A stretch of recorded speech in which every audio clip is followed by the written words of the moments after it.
want you getting tangled up in this. I don't know if I'll follow the rules. You know you can't get rid of me that easily. Come on, seriously. If the roles were reversed, would you risk it for me? This is off the record. That means you don't talk about it. You think he's really gonna show? He'll show. They always.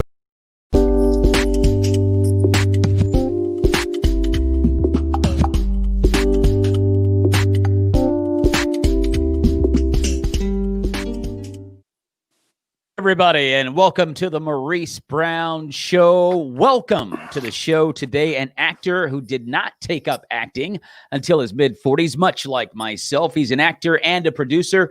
He's known for American Crime 2015, Better Call Saul 2015, and The Leftovers 2014. You can see him in his latest film as Sergeant Dale in The Hunt, and currently as Sergeant Bill Tomlinson as a regular cast member of the hit faith-based crime drama Vindication. With no further ado, please, ladies and gentlemen, please welcome to the show the very talented Steve Mokate. What's up, Steve? How are you, bro? Hey, buddy. Good to be here. Thanks for asking me. It is great having you on the show, man. I've talked to some of your colleagues over the past couple of weeks. Todd Terry and Venus Monique, they've been on the show, and I'll have Jared O'Flaherty on in December. Right. What's the current state of affairs in acting in general right now, Steve, with the COVID-19 and all that type of stuff? How are you guys dealing with that? We're doing it just fine. There's no bad situations that have occurred. We wear masks as much as possible. You know, of course, when you're in front of the camera, you don't do that. But just milling around the set, everything, we all wear masks. So no problems thus far. You never know, though. I was on a production called Reagan. It's a movie about Ronald Reagan. Dennis Quaid plays Ronald Reagan. Yes, and we were filming that up in Oklahoma. I had to take 5 COVID tests before I went up there. And then when I got there, I had to be quarantined at a Hampton Inn for 5 days and took another test. Wow. And then the night before I was supposed to film, 9 people came down with COVID. So they shut down $25 million projects, sent everybody home. So I never made it to the set. And in fact, the person who gave me my COVID test, she caught COVID. So yeah, so I was kind of worried I might have had it, but no, I've had probably 10 tests in the last 3 weeks, and so far so good. But yeah, it depends on what set you're on. Like I said, Reagan, multi-million-dollar production, shut down. Vindication, no problems. Well, yeah. Well, the thing is, when you start talking about these huge projects in Hollywood, I mean, you said you were part of a $25 million budget deal. And then you think about some of these other projects in Hollywood that are like, I mean, hundreds of millions of dollars, man, and they got to shut it down. I mean, Hollywood's got to be suffering big time right now, you would figure. Yeah, and the bigger the budget, the more people that are vulnerable are on the set. So like the Reagan movie, there was 200 cast and crew members there. So you're and then the certain scenes right before I shot, there was 200 extras. So, that's 300-400 people in one area. So the chance for the virus to hit, the numbers are much greater versus Vindication, where we're a very tight-knit group, less than 20 people on the set. So the odds are much better. We're going to be okay. Now, I got some questions, no doubt, about Vindication, but I do want to ask you before we get into that, you got started in acting at a fairly late age, in your mid-40s. I myself got started late as well, in my mid-40s, into stand-up comedy and acting. What motivated you at that stage of your life to just go all in? Well, I was going to do it when I was in college. I went to a school in Iowa, and I went and saw a movie called Airplane.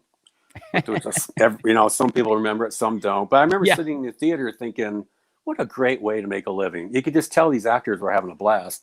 And so I thought I might look into it, but I was playing football. And at my school, at least, the theater department and the football team, we didn't quite mesh. So it was two different worlds, socially, schedule-wise. It just wasn't possible for me to get into the theater department at that time. So I suppressed all that stuff all the way until I was 45. And I started out, I saw an ad in the paper to be an extra on I don't even remember what it was. Maybe Prison Break or something, or it was a movie. It was a movie, I think. And then Yeah. and then I ended up becoming an extra on Prison Break full time. I did that for 2 seasons, and then I started taking classes and going about it the right way, taking it more serious. Took a bunch of acting classes.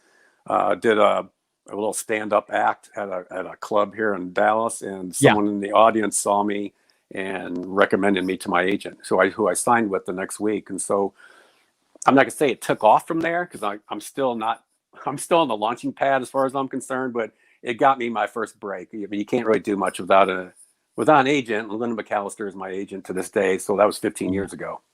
And the stand-up comedy is intriguing for me because I started full-time, 45 years old, into stand-up, 46. What was it? I mean, do you still dabble with it? No, I actually have only done that a couple of times, and both of those events were fundraisers.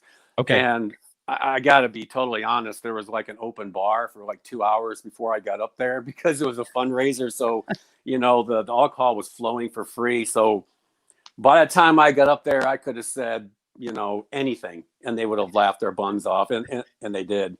I pretty much knocked it out of the park. Oh, wow. Yeah. That's pretty good. But you didn't really do it after that, huh? Well, I didn't do it after that until I did that showcase where the agent hired me.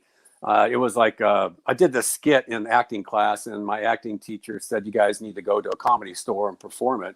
So my acting partner and I went, and we did this showcase thing, and I really kind of caught the bug on doing stand-up comedy that night, but I never went that direction. I just went more so for film and TV. But I still think about doing stand-up every now and then. We have several clubs in Dallas that have open mic night, and so I still might do it.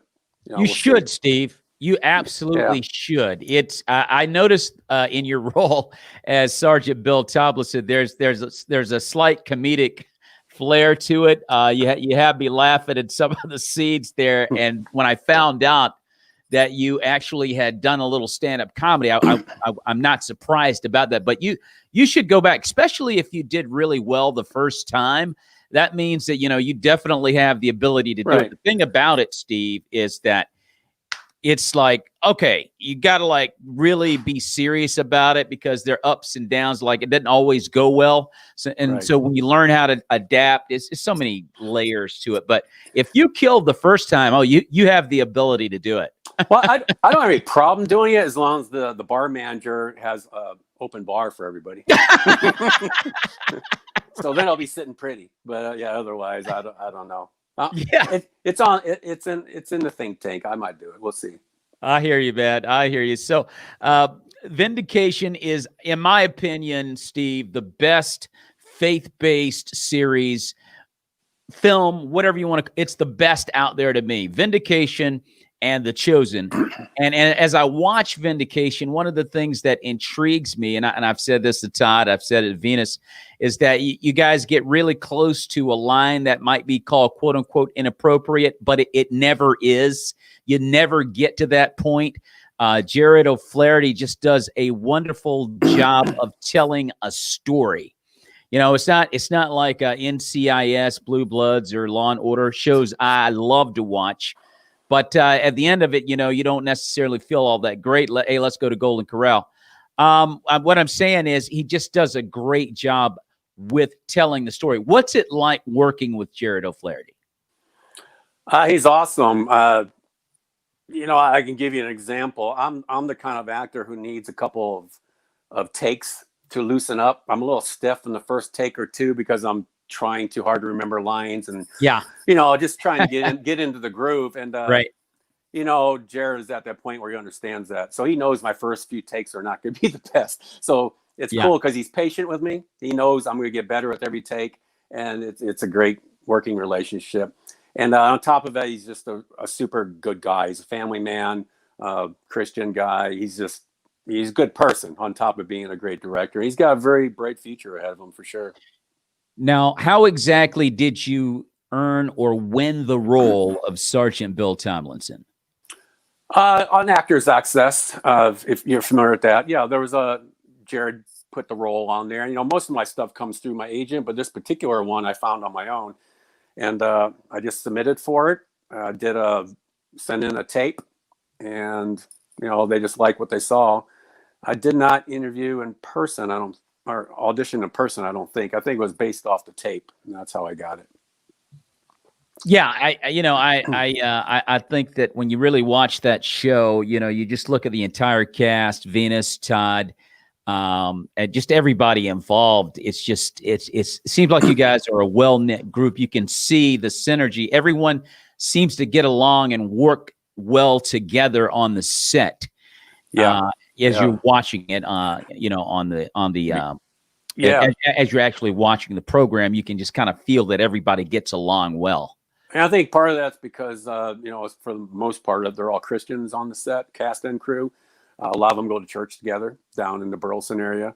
So a lot of the people involved in the production were friends way before Vindication even, began. So, but everyone Todd Terry and I have become really good friends. He lives locally. We haven't done anything socially yet just because of our schedules, but I consider him, a great friend in the business. Venus is fantastic. Everybody on the show is very, very likable off camera. And you can't always say that, in certain productions. As we're all human beings, we're not all going to see eye to eye. We're all not going to click. Yeah. But on Vindication, we do. And there's really nobody on that set who I wouldn't consider a friend offset. Yeah, and you were talking about having to do a scene again. I as a stand-up comic, I was in my first film in 2016 called Love Different with Jen Gotts Chandler and Tommy Ford. You ever watch the TV show Martin back in the 90s? No, I don't remember that. So anyway, there's a regular on that show, Tommy. He never had a job. So I'm in this film. I was in this film, and I'm like, man, I don't have any experience here doing film, and they trusted me with a pretty hefty role. I knocked it out, but we had to do it like 14 times just because they wanted from this angle and that angle and so forth. How often does it actually occur when you guys are shooting that you have to do retakes? Well, about what you just said, and it depends on the director. Some directors will nail it in 2 shots and then change the lights and cameras and nail it in another 2 shots. Others will have 2 or 3 cameras going at one time. Then other ones, some of the best known directors out there take 70 takes. That's just a part of that's their artistry of it. They like to take 60, 70 takes because they're perfectionists or whatever. But luckily, I've never had to deal with anybody like that. Like the most takes I've ever done maybe is 10, 12 from a certain angle. Which is very manageable. If it's I've never had any scenes where I have to cry or, be overly emotional, but that's where it really wears down an actor is if you're doing 20 takes and you're having to cry 20 times. I don't even know how those actors do that. So, well, there are actors that can cry at the snap of a finger. And I was in, and as I talk about the film I was in that we shot, that I was an emotional scene, crying. I didn't have to cry, thank goodness. I did have to kind of almost get there, but the 2 other participants in the scene, they had to cry, and they were able to do it. I never seen anything like that, Steve. I mean, I'm looking at this and I'm like, this is utterly amazing. And I had to nail it, dude, because like I said, I was a newbie to the set. I didn't want to be the reason that we had to do it again. So I was definitely making sure that I was nailing the darn thing. But we just did it so many different times. It wasn't necessarily because people were messing up. They just wanted it from all kinds of different angles. And it was, and my stand-up comedy, Steve, quite frankly and honestly, assisted me in doing that. Because when I go up there on stage and do comedy, it's like, I just know my stuff back and forth. You can't get on stage as a comic and not be in command of your material, or you're gonna bomb for sure. And that, by the way, Steve, you must the bar tab must have been going pretty good that night, because it sounds like you just went up there and nailed it. Yeah, it was. Well, I was part of the committee you put together. It was a $3,000 bar tab, so my jokes didn't have to be that great. Okay, I hear you, man. Yeah. I hear you. So you guys are, you guys are filming season 2 of Vindication. So how close are you guys to wrapping things up? We're about done with episode 5. I guess we're on Okay. number 5 right now. I just filmed yesterday, and I film again tomorrow. And I don't know how many episodes we're having in season 2. I'm not privy to that. Not sure if there's going to be 10 or less or whatever. But yeah, number 5 is going to finish this week, and then from there, I don't know what the schedule is. I would imagine it'll probably air next year, first quarter. But again, I'm just a lowly actor. I don't know. Yeah, they don't. I'm not in the circle of trust on certain things. So, Well, let me ask you something, Steve. As far as butterflies and nervousness, because you've been around. Okay, you started in your mid-40s, and you've clearly been in some films. And how do you deal with the nervousness and the butterflies, and before you go in there? I mean, do you have like a ritual or a process you go through to make to keep yourself calm? yeah, I've kind of getting up on stage or getting in front of a camera is not what makes me nervous. What makes me nervous is fear of not remembering my lines. So I find that if I know my lines so well that it's impossible for me to forget them, that gets rid of most of the nerves. Like, guys like Todd Terry and some other actors I know, they can read a script and pretty much absorb it. I mean, maybe he puts more work into it than I know, but he seems to absorb it really fast.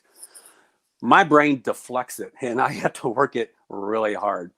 Yeah. So I work triple hard trying to remember my lines, but I do that for that reason. When I go in front of the camera, I have zero doubt that I know my lines.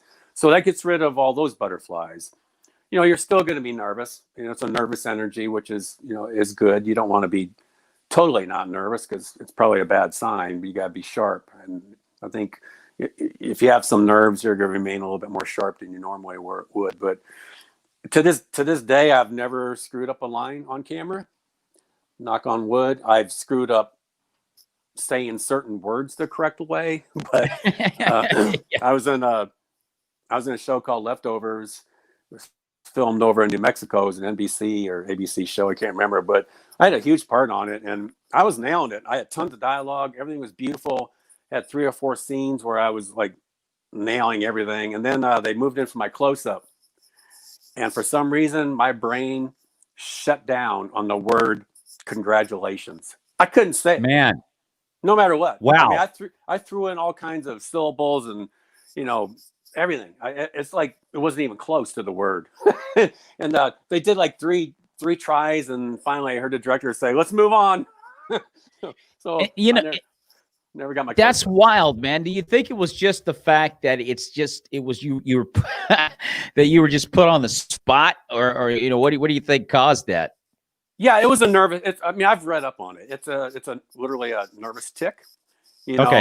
When the camera is 10 feet away over here, 10 feet over there, or behind me, I was doing great, and then all of a sudden, the lens is right here, like that close. It was really close. Like, I was like, whoa. I was about ready to hit my nose.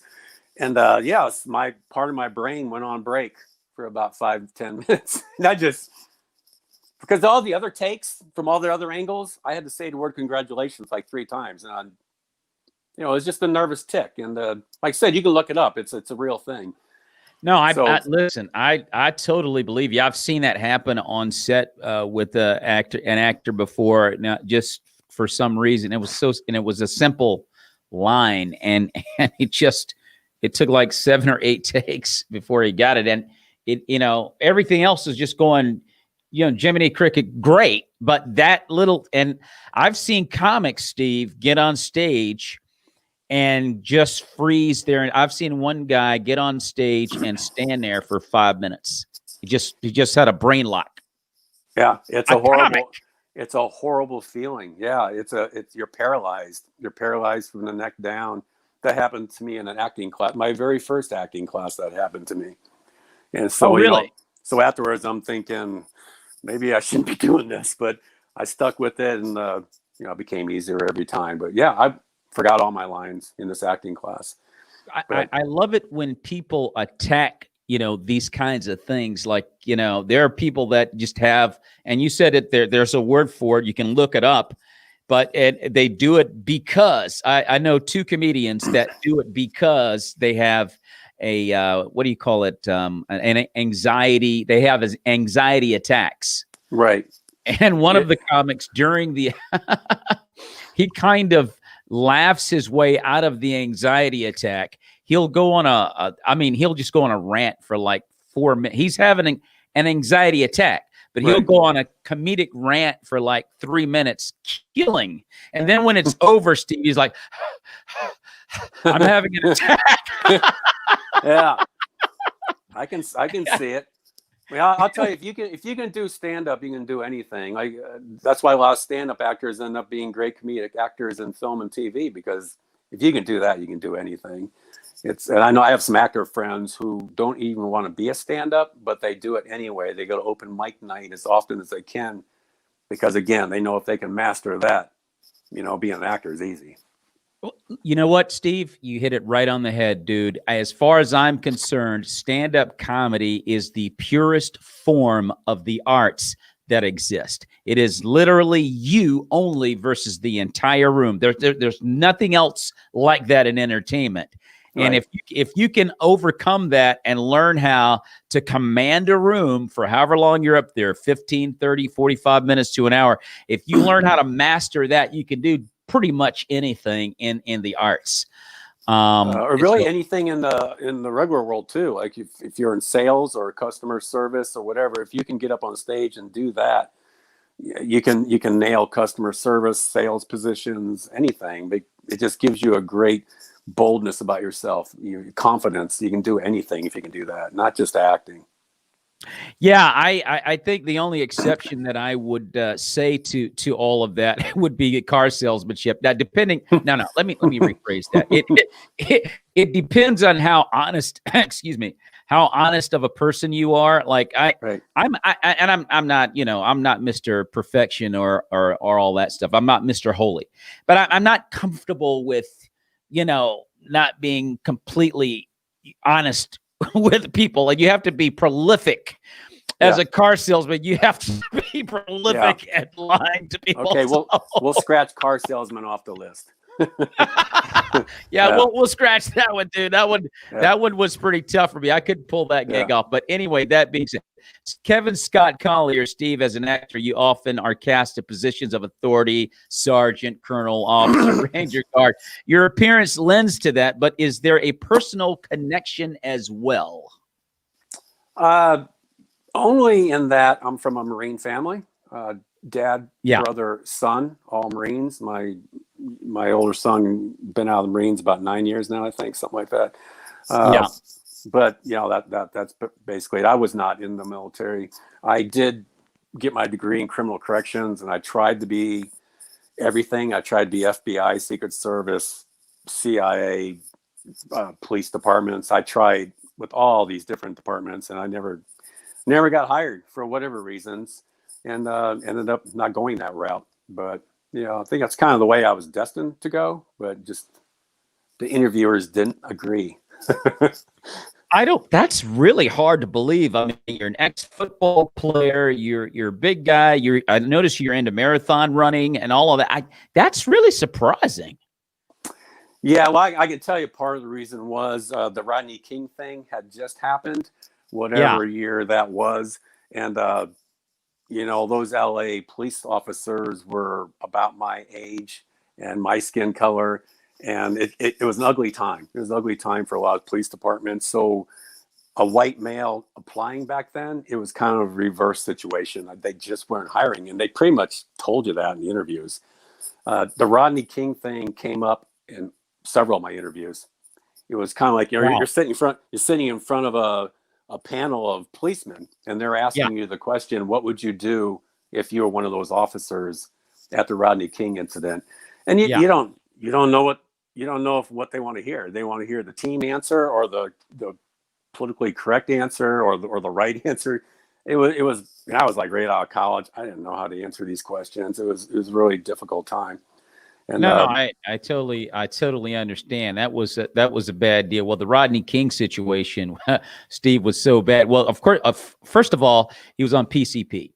So you have a guy that probably didn't feel a single he probably didn't feel a single lick that he took, and consequently they went ham and they went to another level. Matter of fact, Rodney was like, "Is that all you got?" I got to leave it alone, Steve. The comedy guy of me just is coming out. I got to stop. However, Yeah. I do. Yeah. I do understand, but no, I just had to. And Kevin, that was a great question because I would think you would be a lock as a law enforcement officer if you wanted to be. That's really interesting. I You're tried in all the way up until I was around 30, 31. I was still trying to be a policeman here in Dallas, and I applied with the FBI when I was 30 years old. But at that point, they told me up front, if you don't have a science or an accounting degree, you're kind of wasting your time. So it had moved beyond the racial stuff into the science and accounting.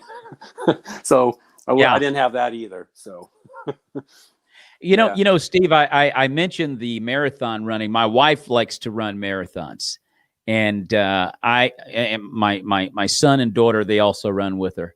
I don't. I messed my knee up, not too long ago, and I'm all actually involved with law enforcement myself. So I tend to not want to get too deep in. I run, but I'm not running 26 miles because I'll destroy my knee. Right. So I don't do that. But I know you've run like 11 of these darn things and a 50 miler. Yeah, I did that for my 50th birthday. And, wow. A huge asterisk on that. I was supposed to run the entire thing, but end up walking probably, 75% of it. Because it ended up being a lot harder than I thought. But I don't run anymore. I had a hip replacement in December.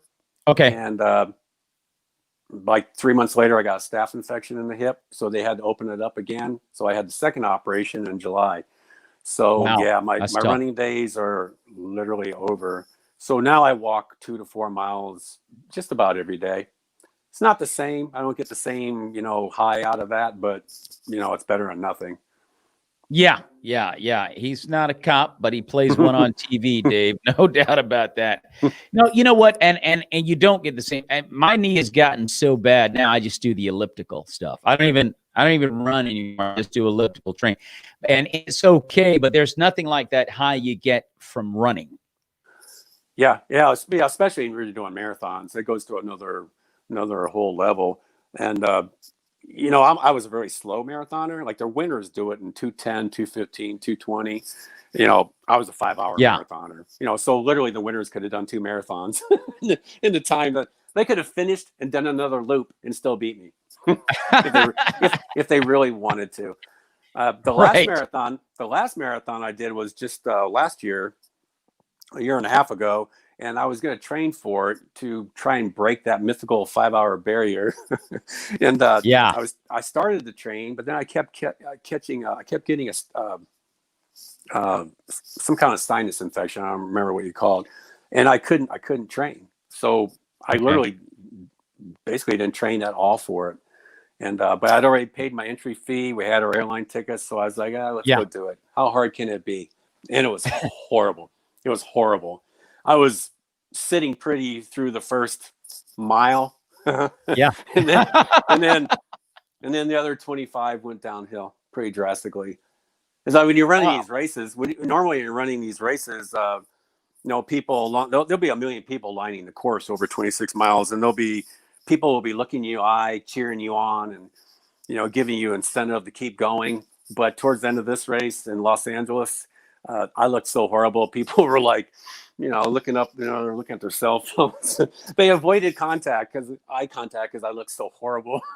Oh my gosh, dude. Well, but you made it though. See, the main thing is you finished, Steve. I did finish. I got some funny pictures to show you. We got back to the hotel room. My wife went down to the restaurant, got a trash bag of ice and brought it up and laid it on my body. Yeah. It's pretty. Now, listen, dude, it is not a pretty sight. Like I said, I don't, but I've watched my wife and my kids run. It is not a pretty sight, dude, when people finish the 26 and they gutted out the first one that my wife did. She gutted that was her first one. She gutted it out. And I looked at her and I was like, oh my gosh. Hey, Steve, I mean, she just didn't look the same, man. It was just amazing. It does a number on you. It really does. Yeah, it's not. It's probably not a healthy sport to partake in, especially when you weigh 240 like I do. It's not really made for bigger guys. It's hard on all your joints, and and everything else. So yeah, those days are done. No, I'll lift weights and walk pretty much every day of the week. That's what I do now. Do you know the original story of Marathon? How it came about? Yeah, Philippides. He had to run 26.2 miles to deliver the news that the Romans were coming or somebody was coming. Yeah. Yeah, and at the end of message delivered, he died. Yeah, maybe not, but it makes for a good story. I don't know. Who knows? Yeah, maybe. Yeah. That being said, Steve, so now you are in the well, I don't know if it's an upcoming movie or not. I think it was done a few years ago, but you might be working on it now. Correct me if I'm wrong, but I believe the film is called The Hunt, your latest film. Tell us a little bit about that. Yeah, that's an interesting one. That was going to be my breakout movie as an actor. Is going to put me on the map type of role. I have a very nice role in it, and it's Hilary Swank, Okay. Betty Gilpin. Oh wow, nice.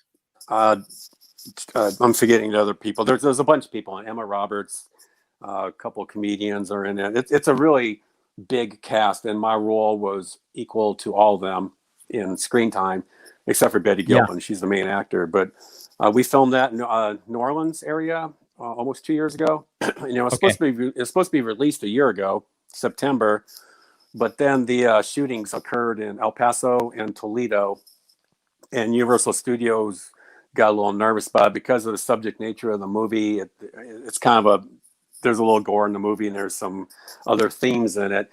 And President Trump found out about the movie, didn't like what he heard. He started tweeting about it. Literally was tweeting about my movie. And wow. So Universal got nervous, didn't want all the bad press and all this stuff. So they canceled the premiere and waited for the dust to settle. And then this past April, we had the premiere out in Los Angeles. And so what the movie is about some rich liberal elitist who go out and kidnap 12 Bubba type people, and they turn them loose in the woods and they hunt them for sport. So this is the synopsis that floated around. That's what Donald Trump found out about, and all these other agencies found the synopsis. And when you hear that, you get a little angry. I'm like, oh, why are you making a movie like that in these times where everybody already hates each other? But the movie wasn't really about that. The movie, when people finally saw it, they're like, what was all the big deal about? It wasn't like that at all. The movie pokes fun at Democrats and Republicans equally. And the group that you think is going to win doesn't win. It's all totally the opposite of what people thought. And when the movie poster came out, it said the most talked about movie that nobody's ever seen. And it was totally true. We got tons of press on the movie. Fox News was talking about it every night. Okay. CNN. There was articles in the paper about it because it was a huge controversy a year ago. But it was all for nothing. The movie is it's a funny movie. There's some gore in there. People do get killed, and there is some gore, but it's funny. It's a funny movie also. And it's a good movie. I think it's going to be a cult hit eventually, right? So we launched it in April, and then COVID hit like 3 weeks later, and they shut all the movie theaters down. So the movie couldn't catch a break. So then it finally went to pay-per-view. Right now it's on Amazon on demand. It'll go to HBO or Showtime or something here, at some point, and then it'll be more widely available to people. But it's not for everyone. It just depends if you like that type of movie. It's from the same company that made the movie Get Out. If you saw Get Out, yes, which it was a huge hit a few years ago. It's the same company that put that movie out, and I think it'll be as big of a hit as Get Out once it hits HBO or something. So Kevin Collier wants to know what your character Sergeant Dale is like. Sergeant Dale. Oh, so that's the Hunt we're talking about. I was trying to remember. I forgot who Sergeant Dale was for a minute there. So Sergeant Dale is actually a bad guy, sort of. I work for Hilary. Hilary Swank is the main bad guy, if you want to call her that. She's the main liberal elitist who gets all this group together, and they hire me. I'm the one who trains all these rich loser type people how to hunt. I'm their trainer. And so then we go out in the woods, and I don't want to tell too much because it kind of ruins it, but we go out and then insanity ensues. So let me ask you something, Steve. You may have explained it and I missed it, but I want to ask you anyway, just for clarity. What was Donald Trump's particular issue with the film? Well, like I said, the high school shootings had or I think it was high schools, but El Paso and Toledo had those shootings. I don't remember if it was a mall or high school. So we were already on edge about, gun control, public shootings, things like that. But what really concerned him most was he found out that it was about liberals who kidnap, then hunt Republicans out in the woods. Okay. That's what upset him. And, I'm on the fence. I get it. It doesn't sound good up front. But and it's hard to talk about it too much because I ruin it for people if I tell them too much. But I can say that on the surface, the ending is not what you think it is. And it does make fun of Republicans, and it makes fun of liberals equally throughout the script. Yeah. Which I give credit to the screenwriter for being able to walk that fine line so that he didn't upset anybody in particular, or he upset both sides equally, whichever. Well, I think, Cynthia, by the way, this is a virtual background. Yes, it is. I think what people need to understand, and here we go with the comedy again. Comedy is one of those things where it should disarm you, and because it's more difficult to do stand-up comedy in the era of 2020 versus back in the 70s and 80s when you had Richard Pryor and George Carlin and Steve Martin and all these other guys, and they're breaking all the rules, by the way, in the 70s and 80s. I mean, but nobody cared because it was funny. Right. Nobody really cared because it was funny. I remember I was at a stoplight in North Carolina when I was 15 with all of my buddies listening to one of Richard Pryor's albums. And these guys pulled up beside me. These guys were like rednecks, and they were in a big pickup truck. And guess what? They were listening to the same album, and we kind of like looked at each other at the light. We were laughing our heads off. I mean, Richard Pryor broke every rule in the book about, what to talk about and what not to talk about. But it was comedy. Yeah, that's awesome. And so in 2020, we live in the era of political correctness where it's like, well, you got this agenda going on, and this group over here is upset because you talked about that. And I'm just going back to your film, The Hunt. It sounds like it could be pretty funny. Yeah. And, if people just focused on that aspect of it, I don't think anyone would get angry. Yeah, you're totally right. It's not a comedy per se, but the writers were so great that they were able to put these scenes in that without humor, it would just been a gory scene and you would look the other way. But the way they do it with the dialogue, you can't look away because you're laughing. And they did a really great job of connecting the gore and the comedy world.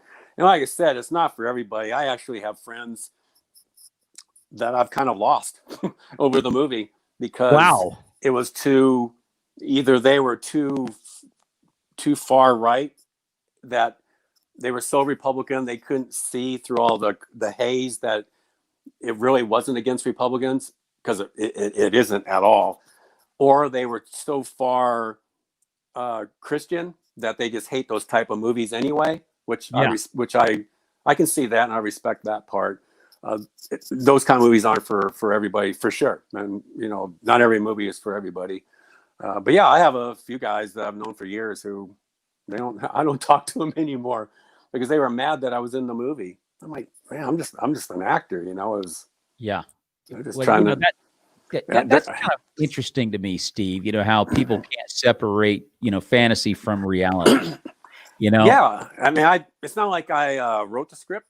I didn't even read the script before. I just read my parts. So yeah, I didn't even know fully what the movie was about until we were finished. But I had one guy say, "Why would you want to be part of something like that?" I'm like, well, it was paid a lot, number one, and number two, I really didn't know what it was about to begin with, and number three, the end result is it was a very good movie. So, and that is going to be released sometime next year. No, it's been out. We had the premiere in Los Angeles in April, and so it was in a couple theaters for about 2 weeks, and then COVID shut everything down, and then it went to streaming. So yeah, it's been on demand on Amazon, all the sites. It's been all those platforms since about May. Okay. So yeah, you can get it on Amazon Prime right now. You know, it's down to like $4.99 or whatever. It started out at $20. It was one of those deals that Universal was the first one to do this. They went online with original movies that were supposed to be in theaters, and they were charging $20. They were the first ones to do that.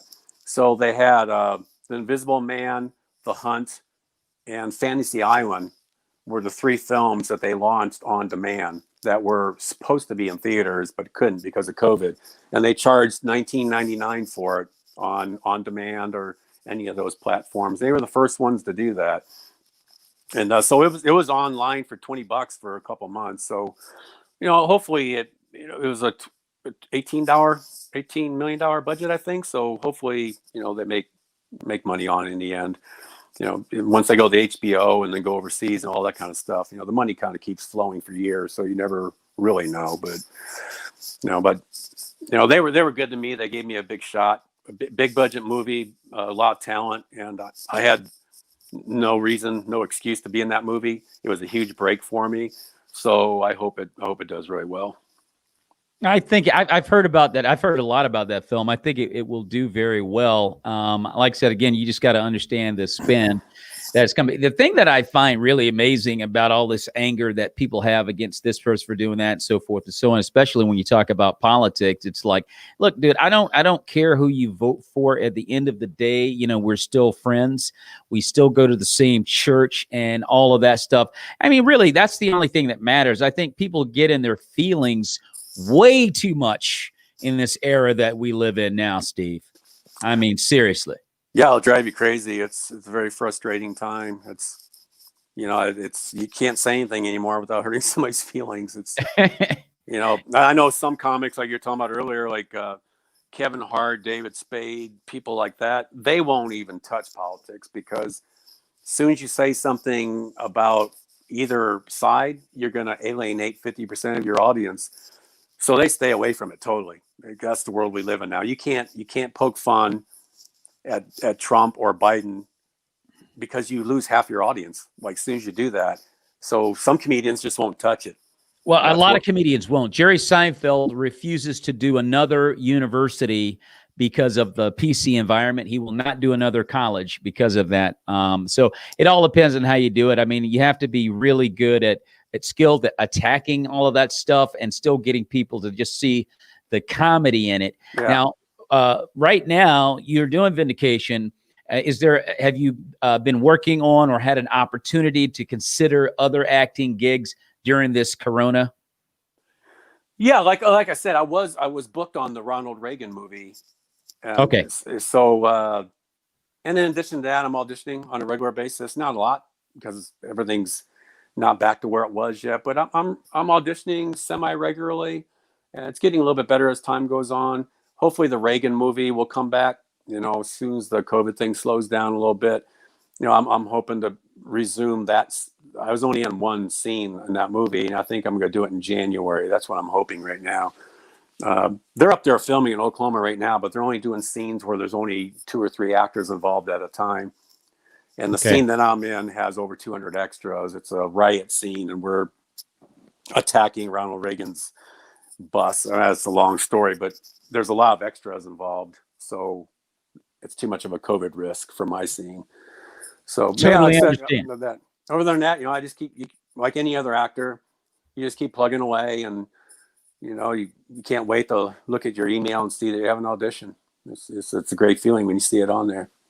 I just wish they came more. I wish they popped up more often.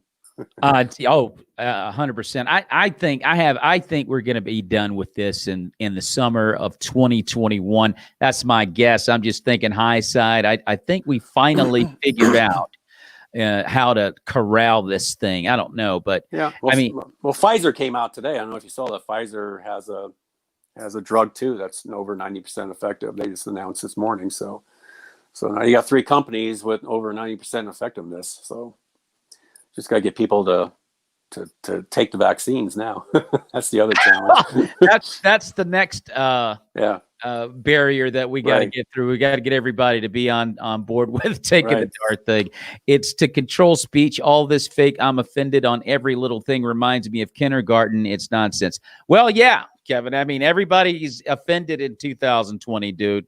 You name the group, you name the agenda, and you just stepped on their toes. I don't even know. Sometimes as a comic, you can be up there. You don't even know you're stepping on somebody's toes. It's so bad out there right now.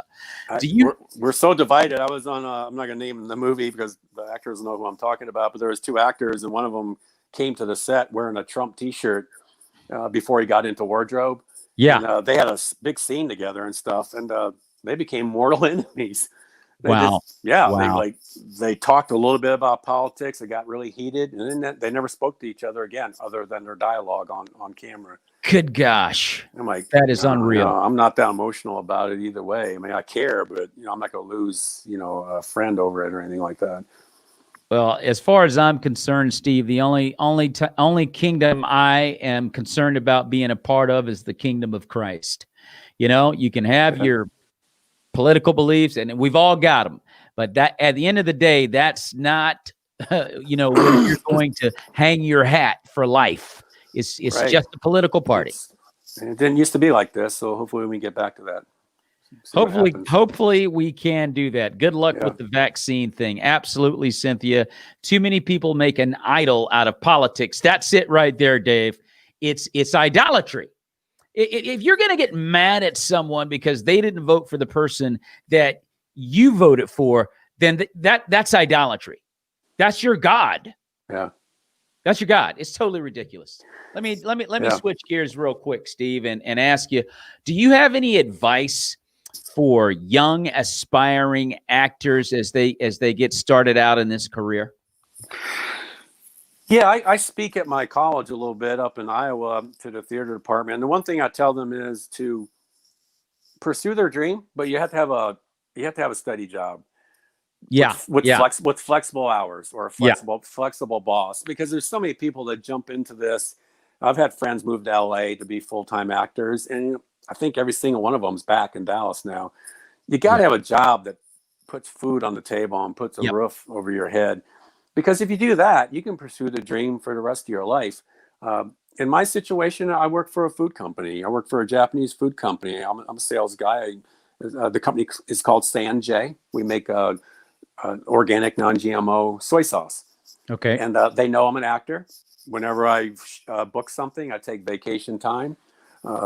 Vacation time and maybe a leave of absence, maybe. Leave of absence. Some of my stuff is filmed on weekends. Like some of the Vindication stuff has been on weekends, so it didn't affect anything.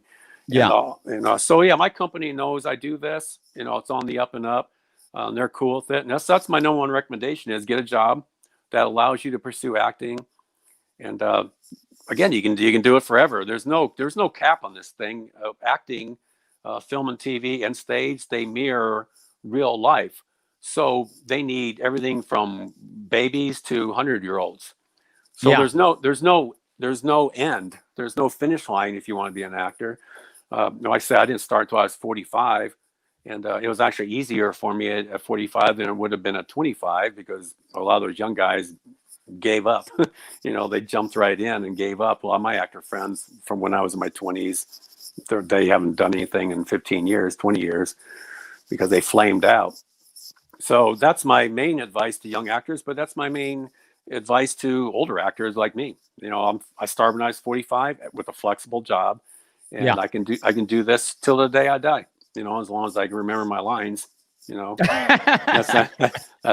That's key. Now, there's some actors.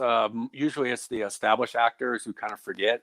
They'll tell you, don't have a plan B. I got to jump in with both feet. Because if you have a backup plan, you won't be as driven. And I get what they're saying, but that is not good advice. I mean, because you got to eat. I mean, you can't move to LA or New York or whatever and try and be a full-time actor and if you don't have an income. It's just not realistic. Yeah, you got to have I totally agree. Yeah, that's probably the most solid advice you can give anyone because it gives them a real chance. Then they can fail for the first 5-10 years, which most do, and then on that 11th year they could hit it. Meanwhile, those first 10 years, they had a steady income. So Exactly. yeah, that's my biggest advice. And, I also, I guess I would say, going back to what we talked about earlier, I would advise them to take improv classes or get up and do some stand-up, stuff like that, just to get over the jitters and, become more confident in yourself. And I also recommend they read a lot of books, not just the how to act books, but also the business side of acting, because there's a lot of things that people don't know. How to put together a resume, just for simple things like that, how to put together an acting resume, what kind of headshot, what kind of photographer to go to, what kind of agent to go for, make sure you don't get scammed by agencies or photographers, how to behave when you're in a casting office, stay off your cell phone, don't be in the hallway yapping at your friends, don't goof around in the hallway. These casting agents remember you when you do that kind of stuff. How to hit your mark when you're, on set. There's all kinds of little things. You can get all that. And there's tons of great books out there to tell you all that stuff. So get a job, buy a ton of books, and then take acting classes. Acting classes are super important, number for the obvious reason, because you're learning. But the second reason, and it looks great on your resume. Most casting agents, especially if you're new, they'll skim right to the bottom at your learning and see if you have any classes, any training at all. If you don't, if you don't have much experience and you don't have any training, they're getting an auditions could be pretty impossible. But that's how I got started. Like I said, I started with a teacher named Ken Farmer here in town, and then I moved on to Nancy Chartier. She's considered one of the best in the Southwest. Without her, I wouldn't be doing this today. So, I owe everything to her. So, those top 3 things is what I recommend. I had Steve Shermett on yesterday from The Chosen, and he pretty much, Steve, said the exact same thing that you just did about not hanging your hat only on this, because you got to eat. Yeah. You got to keep the lights on. And acting, unless you're Tom Hanks or Denzel Washington, you don't want to just leave your day job. Yeah. I'm lucky I have a really, really good day job. I'm very fortunate. I'm super blessed to work for the company I work for, because I make a really nice living at it. But it also leaves me the opportunity to pursue the big dream too.